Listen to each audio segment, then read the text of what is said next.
My name is Sophia Whitaker. At 36, I was still the CFO of Whitaker Heritage Furniture, the company my family built over 5 decades in Denver, Colorado. The year-end gala was happening in our sleek new events center, attached to the main plant. Crystal chandeliers, Colorado craft beer flowing, and 200 investors in formal wear. Then my younger brother Jackson took the stage, champagne glass raised.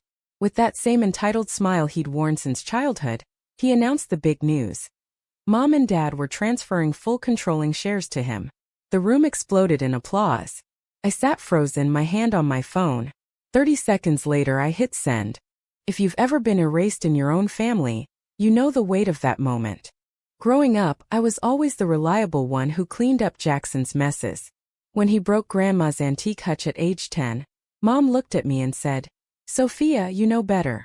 I took the punishment. At 16, he wrecked Dad's truck after a party. I lost driving privileges. In college, I rewrote his papers so he could graduate while I finished top of my finance class at CU Boulder. I joined the company at 28 as CFO, and kept us profitable through recessions.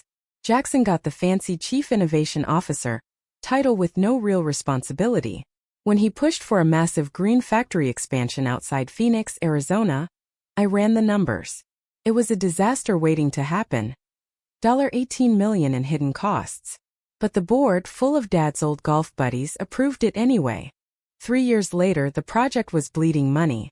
That's when my colleague Taylor and I started digging late nights. We found over $13 million diverted through shell companies tied to relatives and family friends. Fake invoices. Laundered funds. The proof was on a USB drive hidden in Dad's office safe. The real ledgers the auditors never saw. I consulted an attorney first. She helped me document everything properly as a whistleblower. When I confronted my parents and Jackson at the house, they disowned me on the spot. "Family protects family," Mom said coldly. "You've always been jealous."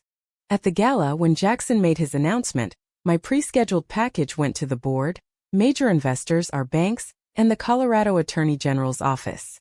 Phones started buzzing. Investors pulled funding. The feds opened an investigation within days. The company filed for Chapter 11 reorganization. Jackson faced civil penalties and had to make restitution. Mom and Dad lost control but avoided prison through a plea deal. Some jobs were saved as parts of the business were restructured. I left Denver and moved to Portland, Oregon. With Taylor, I started Whitaker Forensic Consulting. We help other companies spot red flags early. I sleep better now. I built a life based on integrity. 18 months later, Mom reached out. We met at a quiet cafe. Through tears, she admitted the favoritism had blinded them. "We were wrong, Sophia. I didn't take her back into the business, but I forgave her, for my own peace. We talk occasionally now, with clear boundaries. The lesson I learned? Blood doesn't mean blind loyalty. Real family lifts you up. And sometimes the bravest thing is holding people accountable while choosing to heal and build something better on your own terms. You're allowed to put down what was never yours to carry alone."